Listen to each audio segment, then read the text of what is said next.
This is a DeMarie Productions podcast.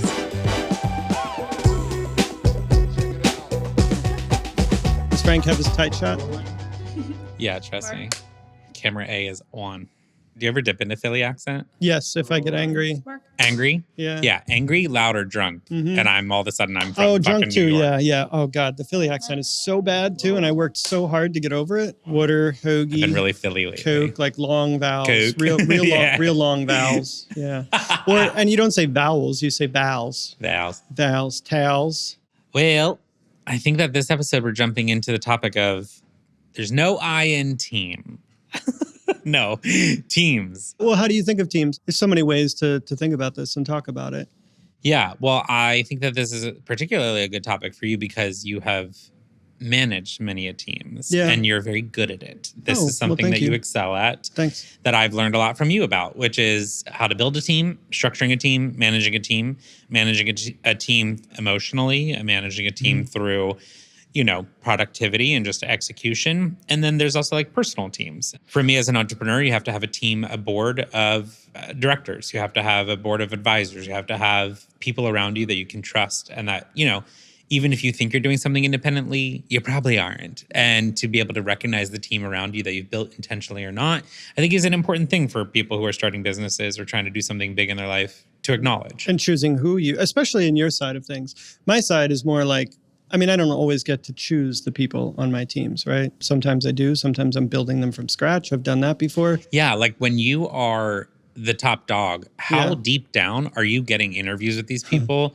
Like when does it break off and you're just like, okay, I don't really need to meet that person. You can hire whoever. It really depends. Well, first of all, it depends on the role, regardless of where I am. It depends on the role that I'm hiring for. If I'm interviewing anybody in creative, I want to see that person too. If I'm interviewing somebody more on the operations side, I trust the lieutenants and the deputies to make those choices. In fact, most of the time they know better than I do anyway. So there have been times when I've built from scratch and I had my own sort of playbook in mind of what is required in this organization. And there's been times when 2 jobs ago, I inherited a team of 60 people. Nobody I ever met. You know what I mean? I just came in and they were suddenly this guy's your new boss and getting to know each one of them. So my point was in setting that up is on your side as an entrepreneur in the production world in particular, your team isn't always a part of your organization. Right. It's not. The majority of it is not. So you're reaching out to people they're effectively still your team. Yeah. But you need somebody for sound. And it's a wild concept to me whenever we do especially a large, I've not done a feature film scripted yet. We're working on something there, but even the documentary team was quite small. It's much smaller than the commercials. I think the biggest teams that I assemble are for commercial clients. And that can be anywhere from 60 up to the biggest I think I've had is 89 people on a team. Those days are the best because then literally there is something to do every part of the job that needs to be done. Right. And you're not asking people to double dip and to perform multiple positions in the team. And hiring is such a thing. For me, when it comes to the in-house team, I'm curious to get your thoughts on this. Yeah. I approach hiring very much as we're going to start you off small and we're going to build you up and we're going to see what you can do. We're going to try you out in different things. We're going to figure out what sticks for you. And then we're going to readjust and reconvene and refocus as need be. And then if you're nailing it and then you want to explore something and grow with the team, then I'm super open to that. That's how I am. Right. Well, that's there's more entrepreneurial flexibility to be we'll find a groove for you, or it won't work out and you find no groove. Yes, there's a lot more flexibility on the entrepreneurial side. Yeah, than in corporate on my world. side, it's really I hire for personality more than talent. I hire for somebody that wants to be here, somebody that understands the magnitude and gravity of the role they're stepping into as either the head of a functional area or as a very important cog within a functional area, more than talent. I've seen lots of talent come through, talent that's been way better than anything I could produce, that'd be I cannot work with that person. Really? Yeah, just knowing. Sometimes it's their particular style. Sometimes it's, I know they're not going to work with it. You're not going to understand what really moves the needle here. So it really comes down to the person, the personality more than the skill set. It's any, insert sport metaphor here, but it's building a team of people that are going to fit well together as a puzzle. If you have all the best fucking all-stars, all they do generally is just clash with each other. They're always used to being top dog, right?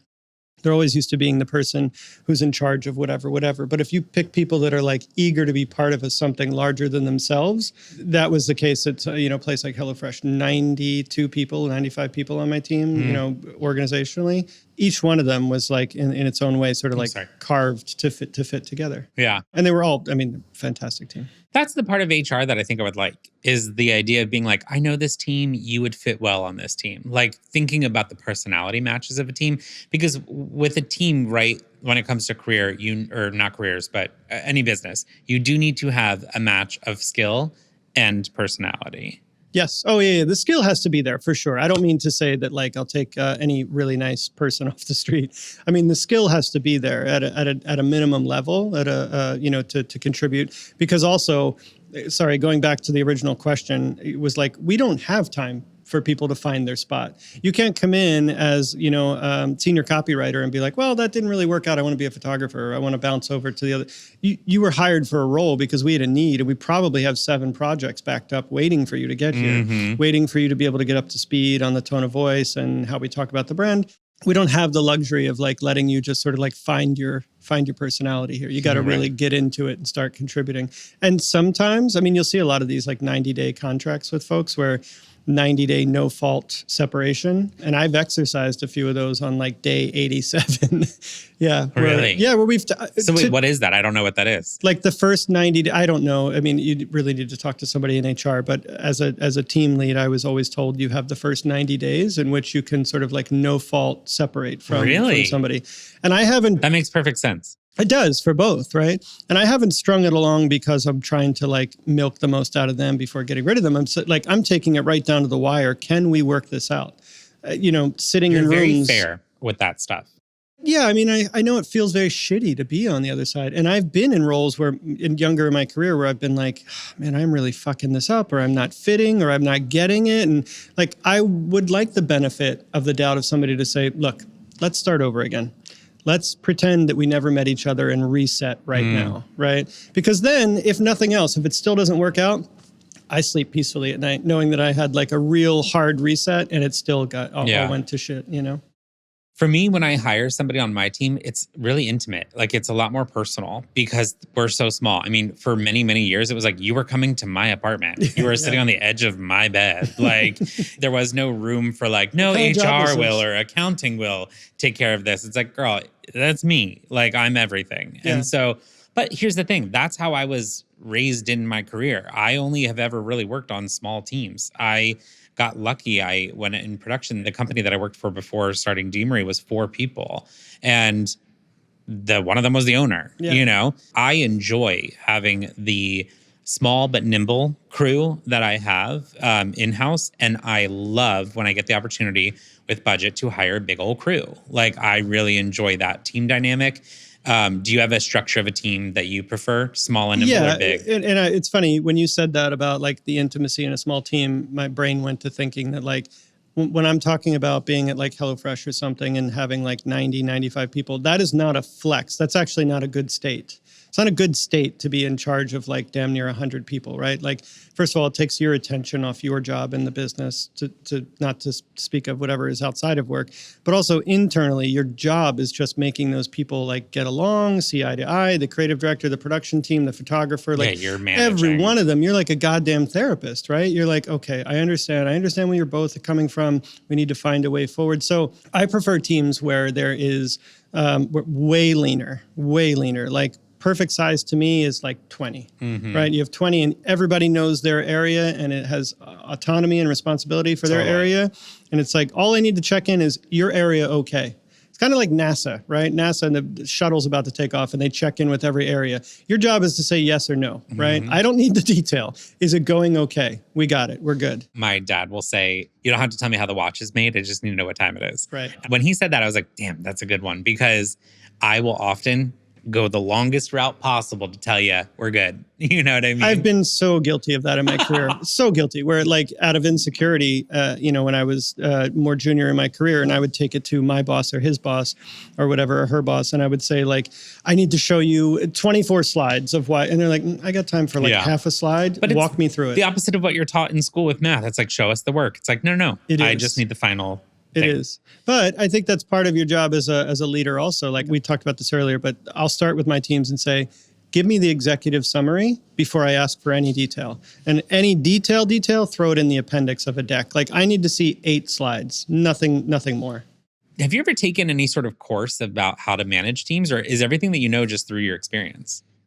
It's going to sound really hokey, but like my real management experience came from being a coach. I did like cycling and triathlon and Ironman and stuff. And the mentor of my life to this day, I'm going to see him 2 weeks from now. He taught me how to value my time. He taught me, like, I would have a private client in the morning. I used to do 5 to 6, 6 to 7, and 7 to 8 a.m. in Central Park, riding people around the park, teaching them how, you know. And there would be people who'd be like, oh, I forgot my money. I'll get you next time. And, it starts to get into arrears now, right?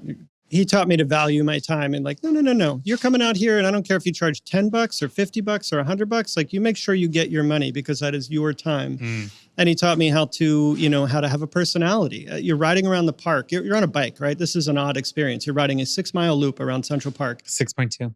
Thank you. And as you're riding, you're also entertaining. You can't just be like, turn the pedals, this gear, this, you have to be an entertainer in that space too. It's no different than in the corporate world. So I learned the most from there, porting that to corporate. There's a little bit of like, where you like hide the vegetables in the brownies or whatever it is. Yeah, like it's a little bit of that when it comes to managing people where it's like, yes, and we're laughing and we're having fun and we're doing the job like a trail and we're of getting to the breadcrumbs. meeting. That's right. Yeah, a trail of breadcrumbs. And I consider myself one of these people, by the way. But like working with creatives and people who make stuff and put themselves out there, it's like it's a sensitive profession, right? You can't just be like, nope, that doesn't work. And somebody's just going to bounce back from it. I agree. How you give feedback is incredibly important. That is something that you're very good at doing. Well, it's because in the beginning, and I'm sure, I know I was one of these people, but you see it now, even present day, like people who come onto a call and they're either a business owner, a brand leader, they're in the business, right? They're not the creative side of things.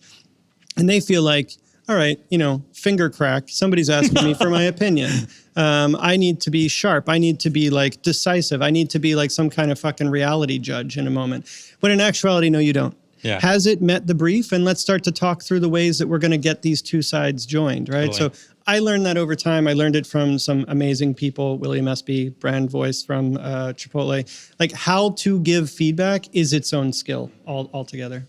Before we continue down that path, I want to go back. And were you ever on a sports team as a kid? Always. Forever, since I was 5 years old. Yeah. My equivalent, which is a where theater we differ. troupe. Yes. Yeah. My equivalent of being on a team as a kid was being in plays and musicals and shit. And like knowing that you are just one part of a larger thing and no small actors, even though I was always, well featured. But just like the idea of that we're all working together on something. And, one season on a tennis team was the only sports thing that I have. But that's something that I really love about sports is camaraderie building that happens in such an intense way. And like, yes, the competition of it all. Yeah. But like if you watch All or Nothing or any of these like sports docuseries that I'm obsessed with, watching how the teammates take care of each other and support each other and, all those little things, how they communicate, how they provide feedback to one another, how they uplift and inspire and motivate each other. Yeah. To me, that is the best part of sports. I mean, it's humanity, right? Like we're all yearning to have like some amount of acceptance, some amount of recognition, a whole bunch of support in all things. Even individual contributors, even people that think they're stellar, still need to be told that they're stellar. We all have these itches to scratch. So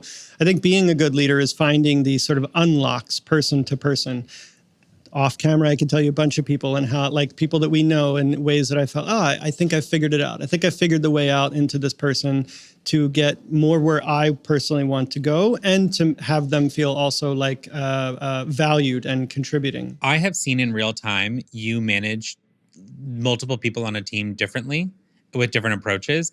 And I have seen on email chains or phone calls or drinks after shoots that you're not aware of, how those individuals then feel like, well, Bill doesn't do that with me, or like Bill does do this with me and like that's so special and I know he doesn't do that with everybody. Like people are aware of when they're being managed differently on a team. I'm wondering if you've ever come across where that has bit you in the ass. Has that ever like been a problem where somebody wants to spin up drama? Well, like, well, Bill doesn't do that. Like Bill doesn't 100%. key me in on the same way that he keys you, and he must like you more. I've never had I've never been called into the principal's office for the way I've managed the team or something, but I've definitely been called up by teammates who are, whether it's the way that they thought that I spoke to them or their team. At one time, I worked for a company that was all about performance marketing. That is buy tomorrow. That's strong sales language.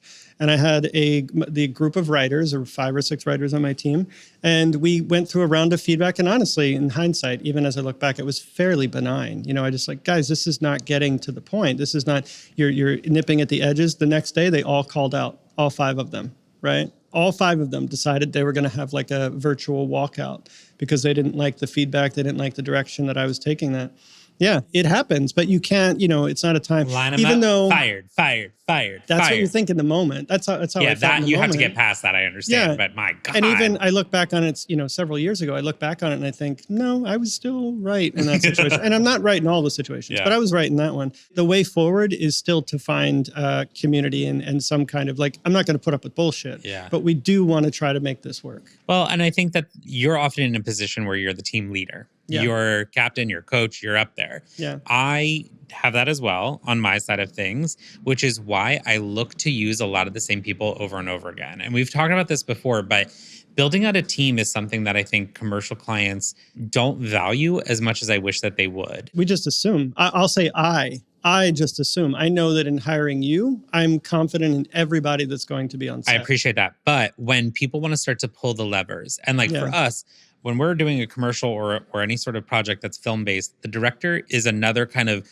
co-pilot with me. That director is going to have preferences on down the call sheet who they want to work with. First AD, DP, assistants, down the roster. And so sometimes when I'm working with a team, like a client, and I know the internal team's dynamic, I'll try to put my thumb on the scale and have them pick the director that I know might not be the flashiest, coolest, newest, youngest, whatever you want to, put up there, but is going to be the best director to manage you as a team. Because that is something that a lot of commercial clients need. They need to be a little bit managed. Yeah. And we understand what you're trying to achieve.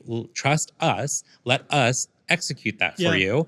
But that means that I get to make decisions about who some of those crew team members are. I've valued that 98% of the time, and you make my life a living hell when somebody on my team doesn't choose who you have your thumb on the scale of, right? And that's happened twice that I can think of in my brain right now. 2 different creative directors who didn't feel like, well, I don't agree that that's the best person for this project. And then you and I have been sort of sidebarring and saying, here, hey, this is why I think this person, and I understand all the perspectives. It's then, okay, fuck, I have 3 cracks to paint over. How am I going to bring this marriage to fruition? Totally. Yeah.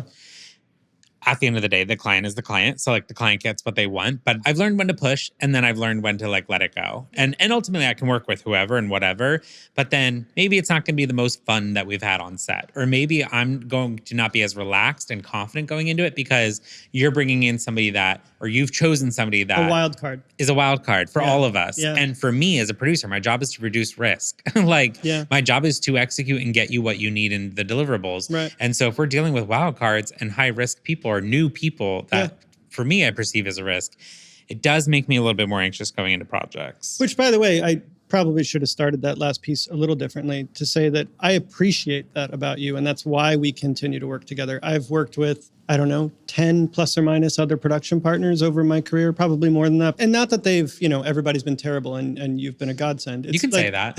I actually feel like you should say that.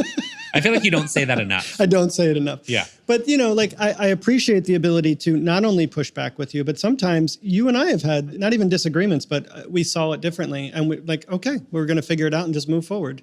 Right? That's the importance of it. You've been an extension of my team in those instances. I don't know if we've been a part of your team. I don't know if you'd include us. Well, nowadays, you really are a part of my team. I'm on the sidelines. Our team. Yeah.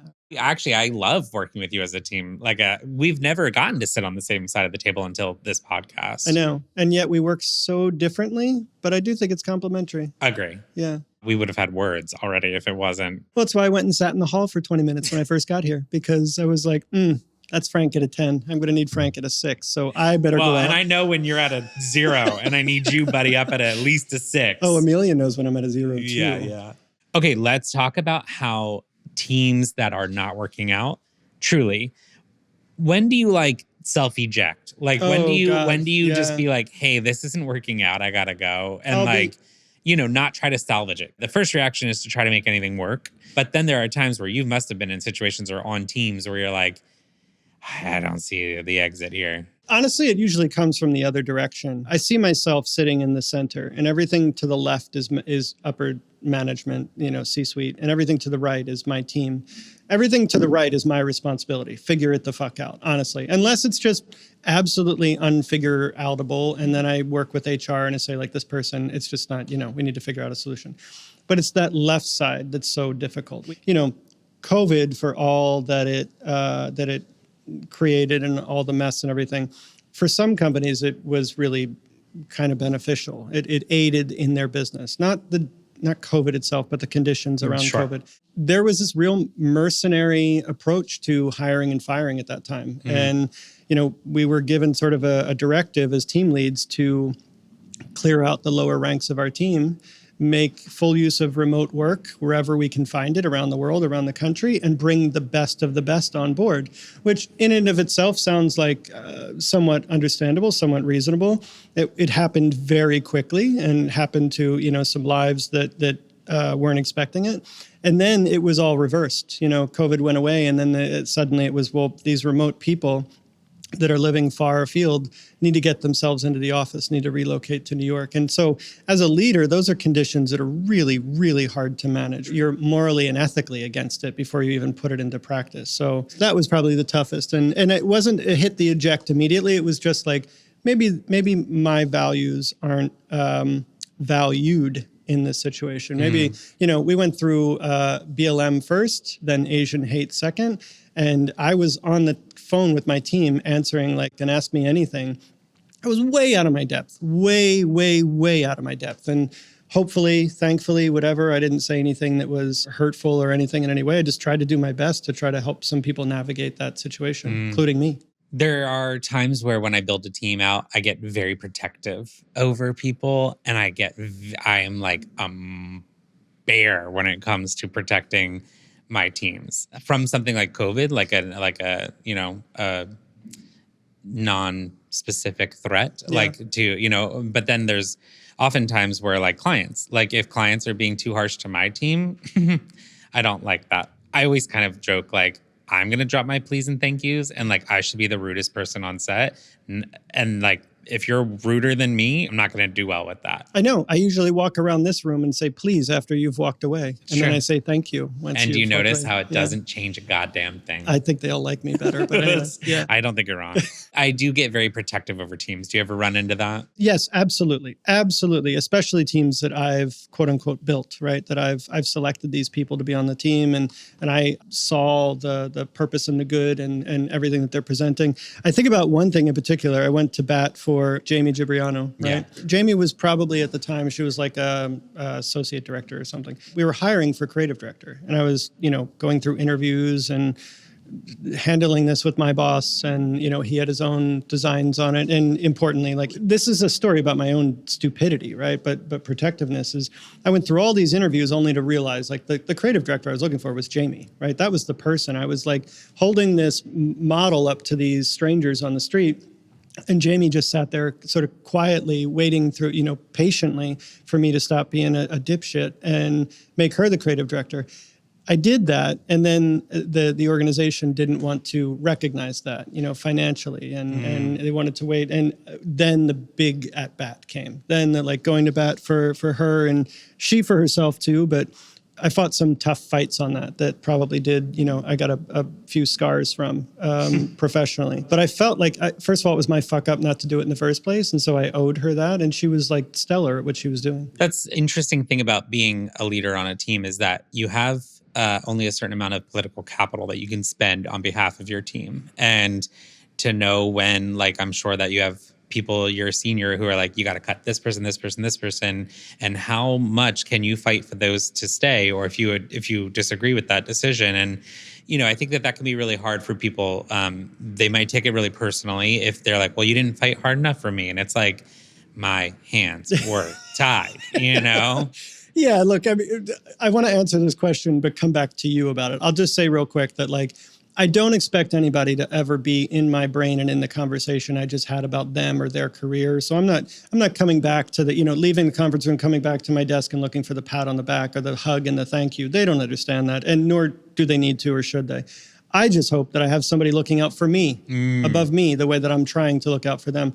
I would come back to when you talk about cutting people or something, the number of times that I've taken your budgets and had to defend them to my boss or something. And they're like, well, we have a food stylist in the studio. Can't they do hair, makeup, and wardrobe? Or can't we cut all these corners and trying to defend really kind of remotely your team, right? Because it behaves in a way that I don't fully understand, that I entrust you to understand, that you're so great at. But here I am defending that too. Yeah, that's why I typically will ask clients, what is the budget? And also, let me then help manage your expectations about how this is going to go down. Yeah. Because if you want to underfund a team, we can be scrappy. There is the budget for the A team, and then there's the budget for the B team. Sure. And the B team is scrappy as fuck. Yeah. They're probably non-union. They're probably ready, willing, and able to do the job because they're hungry for it. And they're also interested in taking the commercial gig because they need that experience. So it's a mutually beneficial thing. Right. But then I love when people move from the B team up to the A team. Yeah. And then I can start getting you full rates, full blown, you're included on everything type of growth. But then there's budget for A team, and clients expect A team, the hair and makeup person that is represented by the wall group. The catering is individualized. There's two different levels to how I can approach commercial work. That said, when it's me working on a project that is one of our originals, I have my favorites, and they span A and B team. What are some of the criteria for those people that you're, on your own project that is either funded by you or funded by, an outside investor? Personality is number one. Personality, if I'm in control and get to decide who's showing up and getting to be around and I'm going to spend my time with, personality. Yeah, you travel with your folks too, right? I do. I mean... Yeah. I don't with my team. Well, that's the thing, right? Yeah. Is that also sometimes you're dealing with geographic issues where it's it's obviously more affordable for a client to hire local on everything. But then there are some people that are worth flying out, And it's that's where you go to bat for your team and where you have to justify a $600-700 plane ticket. Yeah. And some clients will be like, well, no, you can just hire local. And I'm like, okay, well then you're going to get a version of me that you're not going to like, because I'm not going to have my team around that I can trust. And I'm not going to be able to sit there and pamper you the way that you would like. I'm going to have to be actually doing the work myself. We did that to you. I say we, the organization did that to you on our Mindy Kaling shoot. So we paid all this money, whatever that dollar is, to go get Mindy. And then we were like, well, let's skimp on the other sides of it. And you're like, well, that's what brings all this to life. That's what makes all this shit happen. And it's the team dynamic when it comes to financial structuring. You run out of budget at some point. And if you want, let's say, an A-list talent, you then have to pay whoever they want for glam, including wardrobe, which means that any smart wardrobe stylist is going to ride that fucking wave and get every tailor fee, every shelf restocking fee paid out by the producer. And so, so if you want A-list talent, custom wardrobe, that, all of that stuff, I think a lot of commercial clients don't understand that, because then when they try to go next time and say, well, how come the budget is so different for this line item? And it's because you are manipulating the type of crew that you're building, the team that you're building. So I'm able to now fund this thing that previously I wasn't able to fund because we had to put all the money into the glam team. But now I can actually pay a proper prop stylist their actual rate instead of having to get a favor from somebody on the last one because they weren't the priority for the gig. Yeah. Do you know what I mean? Yeah. And, you were talking about going to bat and political capital. That was probably my last act at that company where you and I did one last shoot together was, just let me handle it. The budget is the budget. I will bring this in on that number, but let me do it my way. We had done enough projects together, he and I, me and his employee, that finally we got to do it our way. I always feel bad when, let's say we're working on a project where the team has been set.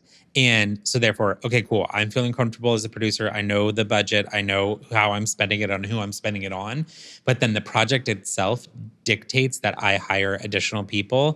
Those like last minute team additions always get the worst of me because I'm like, I didn't want to hire you. I didn't know I needed to hire you. And like, here I am asking you to probably move mountains because I didn't expect that we needed to do this. And also there's no money left. So like those people always get the short end of the stick. Do you remember we had to fly out a director to just sort of sit in a hotel for one night? You know what though? I always laugh at that because but tell the whole story because there was a project where we had a director that honestly I don't remember the full details of it. But it was something related to union, and she felt like she could do this project. We needed to get certain permissions from the union to be able to use our A director that we wanted, and it was getting down to, honest to God, that director walked onto set. It was like an hour after she got to set that we got her to work on it. So thank you for that. She's amazing. I couldn't have us being, standing there with our dick out with not having a director to like.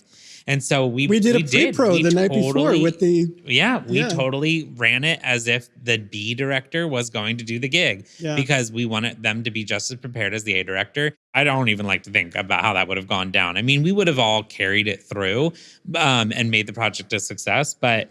I didn't sleep well that night because I was like, I'm not calling back. And then it turns out that when we did get the approval, this B director just got a free trip to LA and a total day rate and all that kind of stuff. And I don't feel, hanging out at the Andaz would have pool. loved to have given the opportunity to have them actually do the project, but also like, girl, you knew what this gig was when you got it, which was like, you're an and if we need you. Honestly, I'll be an and if for somebody. I'm pretty sure she sat by the pool and drank all day. Like I'm sure she's okay. Yeah. But that said, team, like last minute team stuff. I hate when I'm in a position where I'm forced to stress my team out. Yeah. You know what I mean?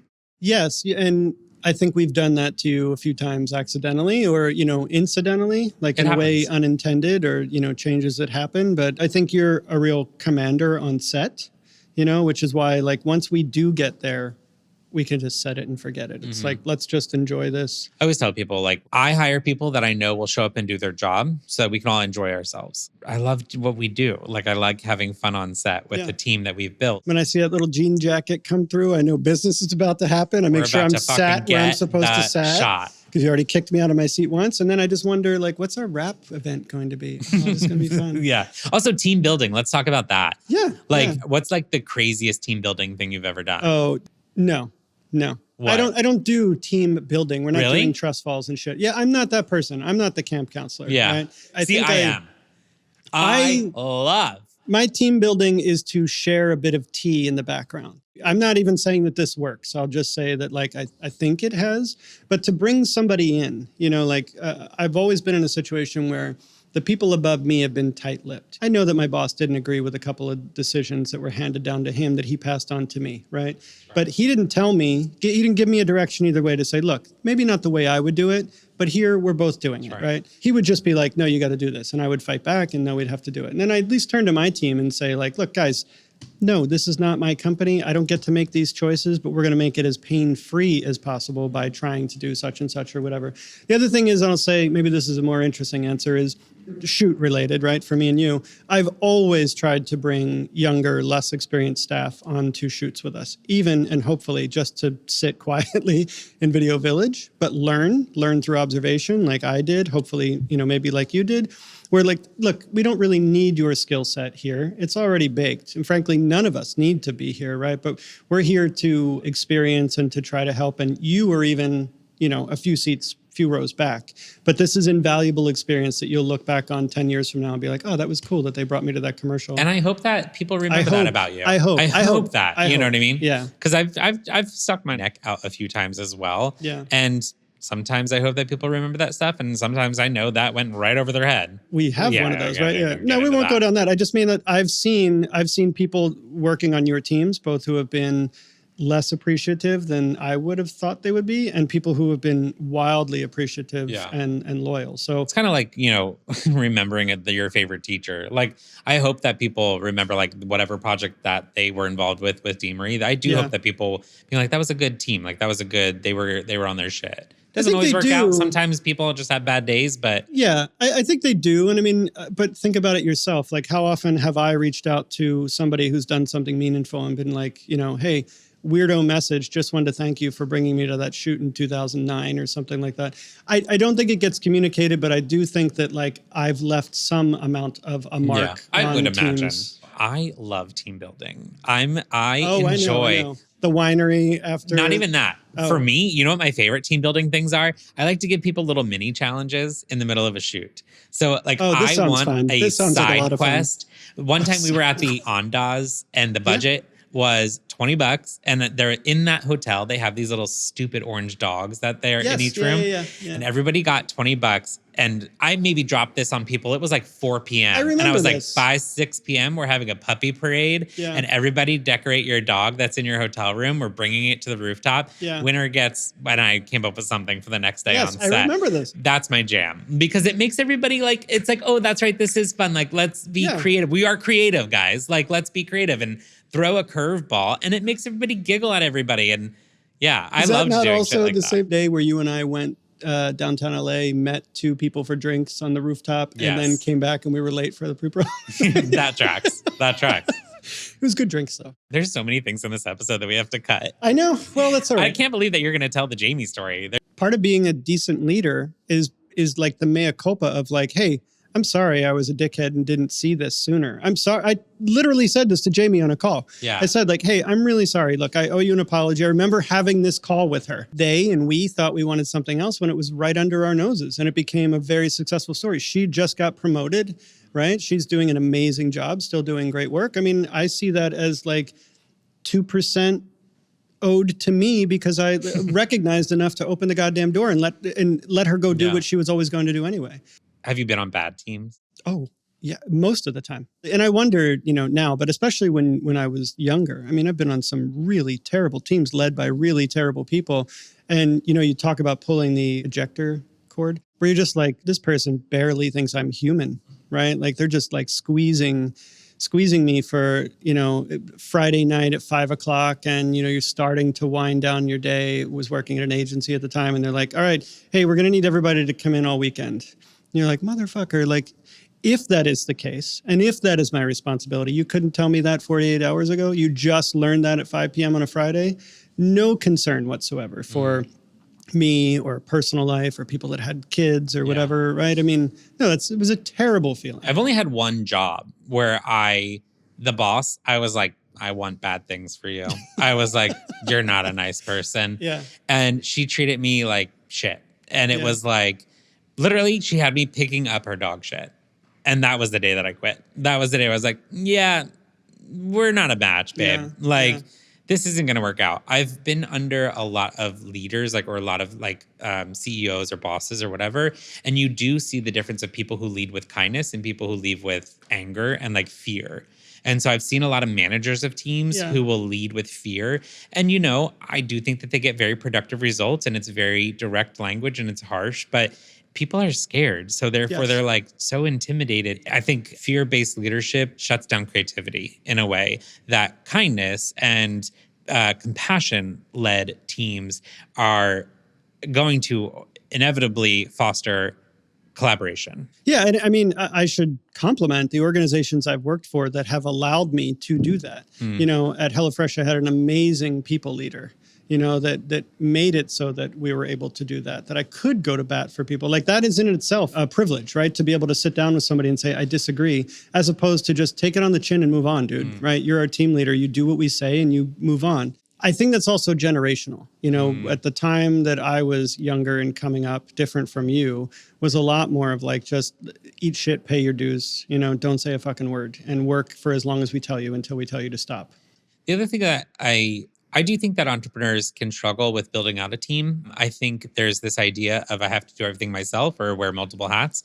And for me, the most successful companies that I've had, it's because I was able to assemble the team. And also, when I've been raising capital, more than 80, 90% of the time, people will say, well, I'm investing in the team and not the idea exactly. I mean, but if this team is strong, they'll be able to execute or they'll be able to pivot. And so I think that's something that entrepreneurs, I hope, are being taught when they go to get degrees in entrepreneurship, is about assembling a team and knowing that, you're going to need somebody in the finance, you're going to need somebody in the legal, you're going to need somebody in creative, sales, marketing. Like, it shouldn't all be you. It often is for small business owners, but the soonest that you can build out a team, and also, there's a little bit of setting your ego aside and being able to say, like, hey, come in for equity, or come in for, like, you're at the ground level, and even just offering praise to somebody on your team because they've, like, killed it for you is critical to building a successful business. I think it takes a certain amount of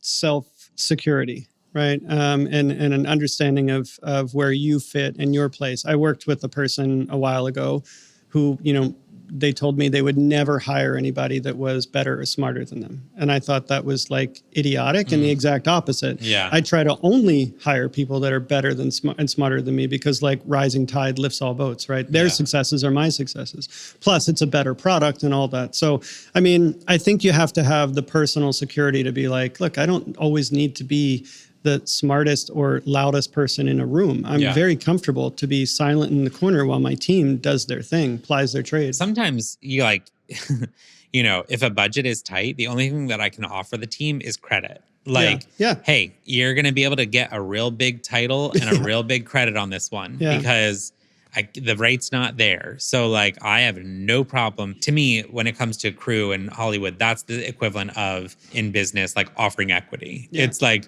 you're going to get more ownership title on this project because you're doing me a solid, and it is what I'm able to offer on this one. I try to be as transparent with that stuff as possible from the jump. I mean, I see it as a changing and evolving model right now. I think, through a bunch of mechanisms, COVID being the biggest one. COVID sent everybody home, right? And so the value of being a team leader on Zoom calls and collections of Zoom calls is like, who needs it, right? We don't need that soft skill anymore, or we barely need that soft skill. You saw a lot of middle managers pushed out.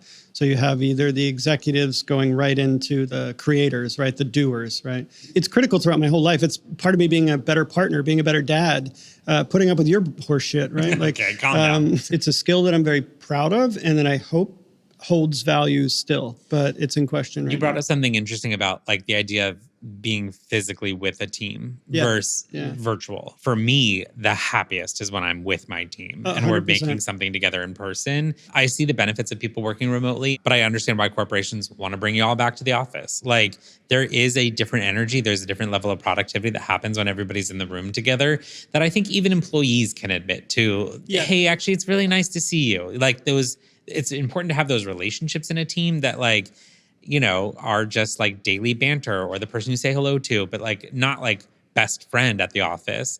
But being in person on a team is, I think, really, really important. I'm of the 3-2 model, right? Like 3 days in, 2 days out, assuming a 5-day work week. I think what suffered most when that happened, when everything went remote, was like, and maybe this is too inside baseball, but I'll say it anyway, the cross-functional relationships. The people that you used to see that worked on like the operations team or the procurement team or like the HR team, or teams that have nothing to do with me, I would see them and we'd have discussion like, oh, hey, how's it going? How was your weekend? Whatever, right? Like the chit chat, small talk stuff. But that's what I mean. But you're strengthening the muscle between if and when we ever need to come to each other for something. We've established lanes of communication, and I know you're a decent person. So if you're bringing something to me about my team that's really bad, I know it comes from a good place, right? We've missed out on all that now, because now you need to have a very purposeful Zoom call with that third person in the HR ranks that you're never otherwise going to talk, right? It doesn't happen. So I'm very much for the in-person, to say nothing of the idea of just getting in a room and talking about creativity and,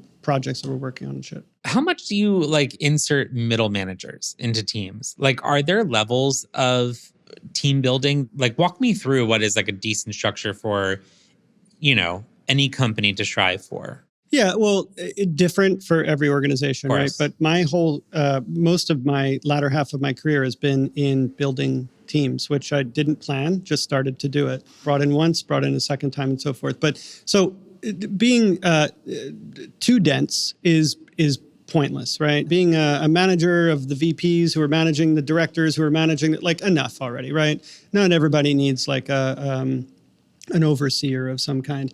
But having a strong layer of middle managers that can take what often at my level is strategy. Well, I use this example with shammmme, right? Like the studio was a bit of a mess functionally. Not their talent or anything like that, but they just couldn't get it together. I said, here's what it needs to look like. I don't care how you get there, more or less, but go do it. And within like 3 to 4 months, he had that completely turned around.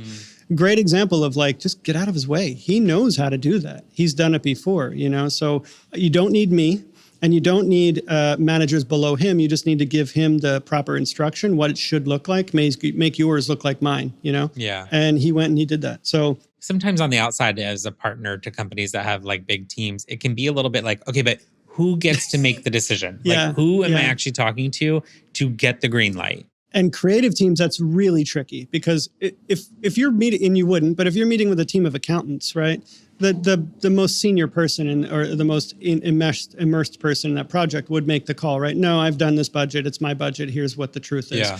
Different than creative, where everybody has a hand in the cookie jar saying, well, I contributed this and I brought the tagline and I thought the aesthetic, and everybody sort of wants this democratized sensibility. Yeah. The way that I've always led is like, look, everybody, the democracy here is everybody getting to express an opinion to me. I make the final call. And what we're like, live or die by it, right? We're going with what I say is the way to go. Well, I think that's an interesting like structure. Like the idea of a team that's a hierarchy where it starts at the top and then you tell your person, they tell their person, they tell their person, and the task gets handed down. It gets executed and then it gets passed back up for approvals. Oof, yeah. Like that's a very specific way of jobs going up and down that ladder versus just I'm going to touch it, pass it off, then you touch it, then pass it off, then laterally. Yeah. You know what I mean? Yeah. Is creatively more lateral type of movement. Yes, more lateral.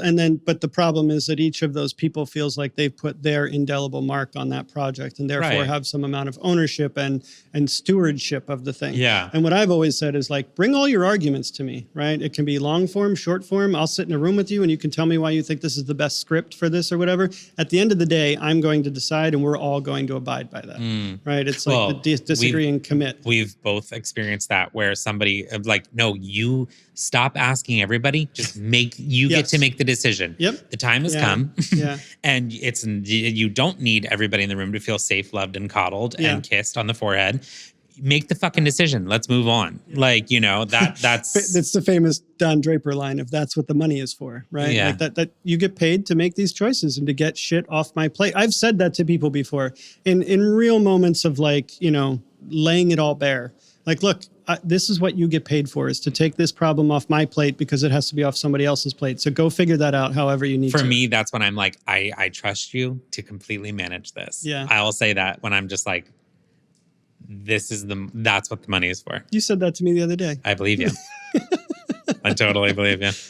Because you're often the leader of a team, is it hard for you to then just be purely a member of a team instead of in the leading position? It can sometimes be harder to plug in to, like, even as a leader of teams, like I've been VP, I've been CMO, like even at those levels, it's still harder to plug into the bigger business sometimes. You get so narrowly focused on like making a creative product or marketing or brand strategy or any pieces of those, PR, digital product, that it becomes hard sometimes to fit into like, oh, at the end of the day, we're all here to like sell these widgets and make them move. And so, yeah, it's still been hard for me to plug back in, sometimes more than others, right? Like when you get good leaders above you, and I've definitely had some, they make room for that and they understand, you said this earlier, but like I need to be managed differently.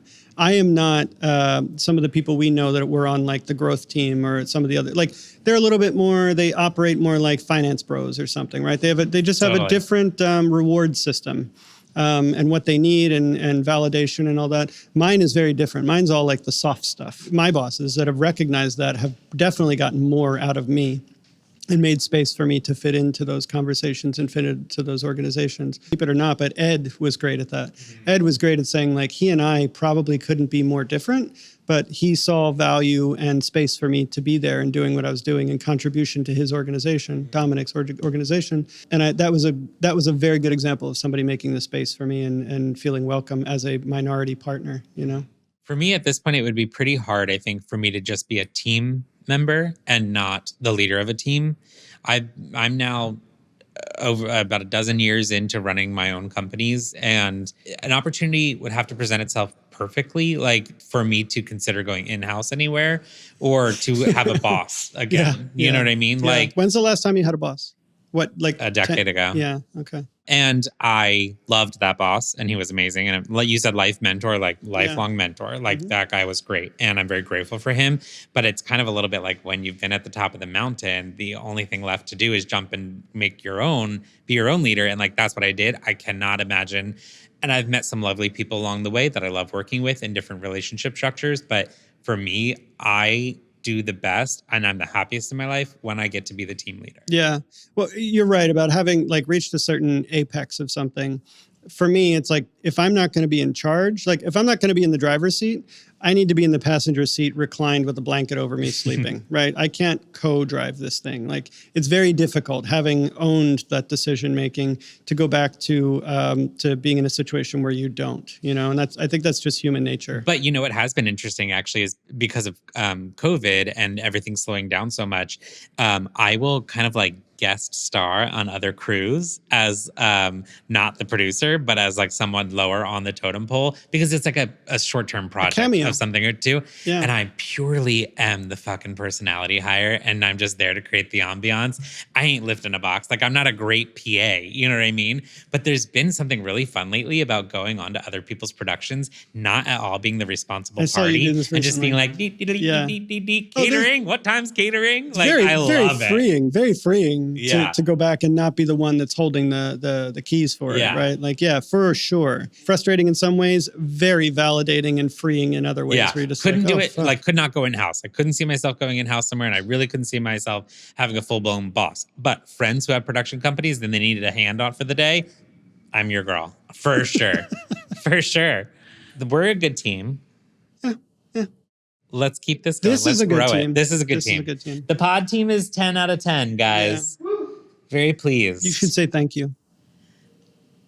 Yes. Hopefully this was helpful. I mean, teams is an interesting thing to think about because you're going to be on one. In two different perspectives. One from the entrepreneurial side of how you select teams that are much smaller, much more intimate. Yeah. And in my case, among other things, teams that are inherited and how you continue to shape them and help to grow people's careers where and when you can. Yeah. That we'll apparently cut from this entire podcast, and it'll just be the Frank show. You're on the poster. Oh, thank you. Thank you.